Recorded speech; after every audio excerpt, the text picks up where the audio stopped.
भारत को प्रगति की राह पर तेजी से आगे ले जाने में बड़े महत्वपूर्ण साबित होंगे, ऐसा मेरा पक्का विश्वास है।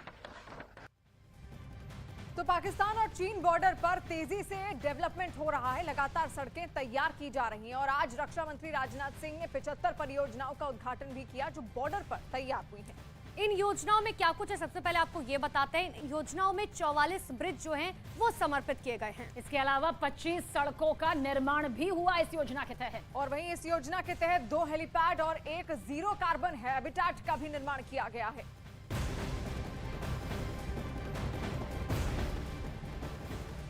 तो कोरोना लैब लीक क्यूरी एक बार फिर से सुर्खियों में आ गई है और इस बार अमेरिकी सीनेट ने एक सनसनीखेज रिपोर्ट जारी की है। सीनेट रिपब्लिकन कर्मचारियों ने एक रिपोर्ट तैयार की है जिसमें दावा किया गया है कि कोरोना वायरस की उत्पत्ति चीन की वुहान लैब से हुई। रिपोर्ट में यह भी दावा किया गया है कि वायरस लैब से ही लीक हुआ था। इसके साथ ही रिपोर्ट में इस बात का जिक्र है कि वायरस किसी पशु से इंसान में नहीं आया था। रिपोर्ट में वहां की प्रयोगशालाओं में सुरक्षा खामियों का भी हवाला दिया गया।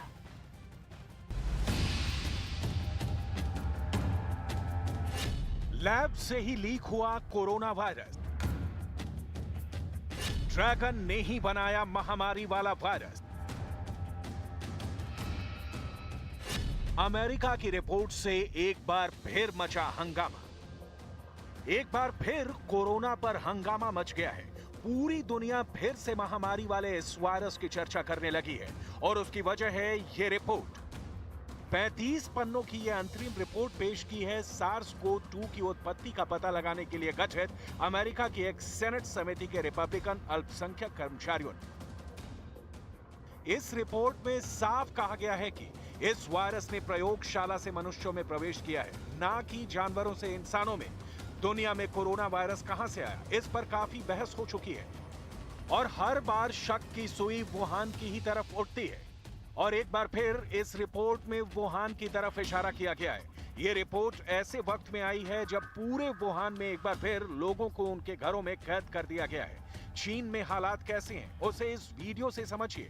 इस रिपोर्ट में क्रेन के जरिए एक आदमी को उठाया जा रहा है। जब इस तस्वीर पर सवाल पूछा गया तो अधिकारियों ने बताया कि शख्स कोरोना पॉजिटिव था, इसलिए सोशल डिस्टेंसिंग का पालन किया जा रहा था। वुहान ही वो शहर है जहां 2019 के अंत में दुनिया का पहला कोरोना केस मिला था और यहीं दुनिया में सबसे पहले लॉकडाउन लगा था। इस हफ्ते वुहान में कोरोना के 20 से 25 नए मामले दर्ज हुए हैं। 2019 में भी कोरोना का पहला केस मिलने के बाद वुहान में लॉकडाउन लगाया गया था। अब एक बार फिर कई मामले सामने आए हैं, इसलिए लॉकडाउन लगा दिया गया है। कोरोना के बाद से ही चीन के इस वुहान शहर का नाम पूरी दुनिया में चर्चित हो गया। हालांकि इस महामारी के पहले के हाहाकारी अनुभवों को देखते हुए ये संख्या मामूली है, लेकिन चीन में जीरो कोविड नीति लागू है, इसलिए वहां तुरंत काबू करने के लिए लॉकडाउन और दूसरे सख्त इंतजाम किए जाते हैं। जीरो कोविड नीति के तहत एक भी कोरोना संक्रमित मिलने पर पूरे इलाके को लॉकडाउन कर दिया जाता है। वुहान में ज्यादा संक्रमण वाले इलाकों की इमारतों को सील किया गया है। चीन में कोरोना संक्रमण फिर तेजी से बढ़ रहा है।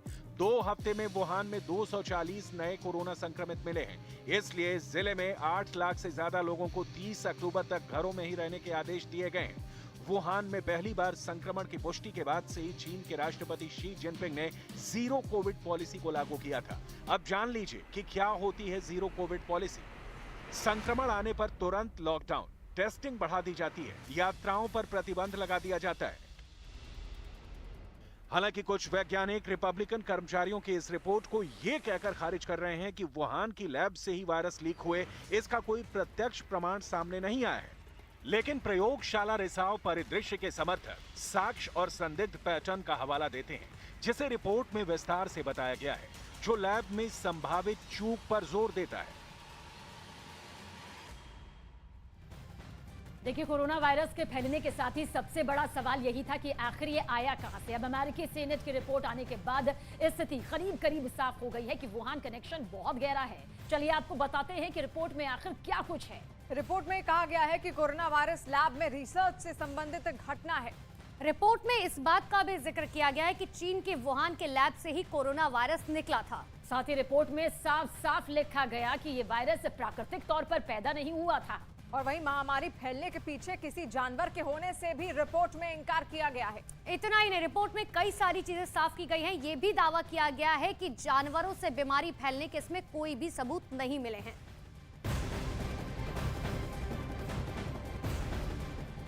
और देश के गृह मंत्रियों के चिंतन शिविर से पीएम मोदी ने संदेश दिया है।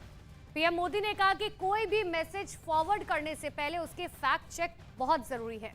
चिंतन शिविर में प्रधानमंत्री मोदी ने कहा कि कोई भी छोटी सी गलत न्यूज का बड़ा बवाल खड़ा कर देती है। लिहाजा ये जरूरी हो जाता है कि कोई भी मैसेज फॉरवर्ड करने से पहले उसके फैक्ट चेक जरूर करेंगे। और अगर फैक्ट चेक करने का विकल्प लोगों के पास नहीं है तो लोगों से अपील है कि मैसेज को फॉरवर्ड बिल्कुल भी ना करें। साथ ही पीएम मोदी ने यह भी कहा कि सोशल मीडिया की शक्ति को हल्के में नहीं लेना होगा।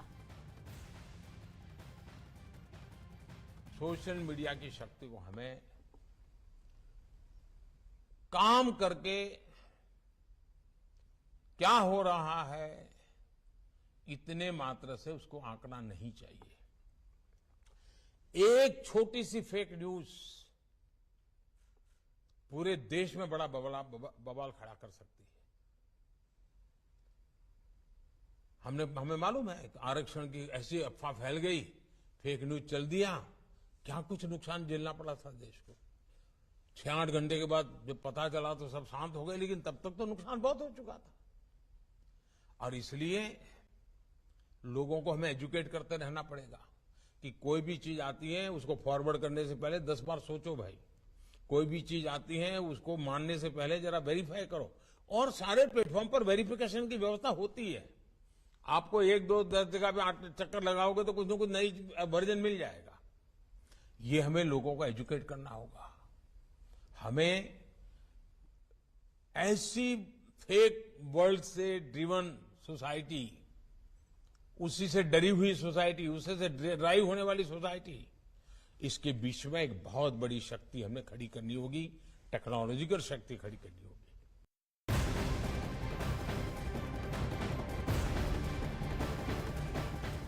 तो जम्मू कश्मीर के गांदरबल से दिल दहला देने वाला एक वीडियो सामने आया है, जहां पर एक रेस्टोरेंट में अचानक आग लग गई। और गनीमत की बात यह रही कि इस हादसे में किसी को कोई नुकसान नहीं हुआ है।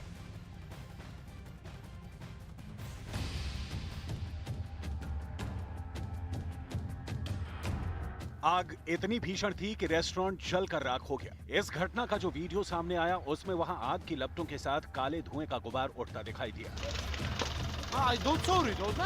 जिसने चंद सेकंड में ही पूरे इलाके को ढक लिया।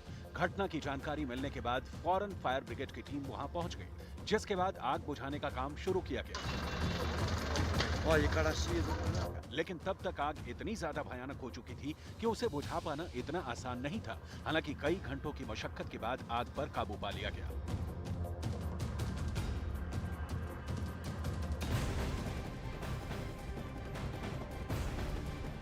यूएनएससी की बैठक के दौरान विदेश मंत्री एस जयशंकर ने पाकिस्तान को घेरते हुए मुंबई हमले का जिक्र किया।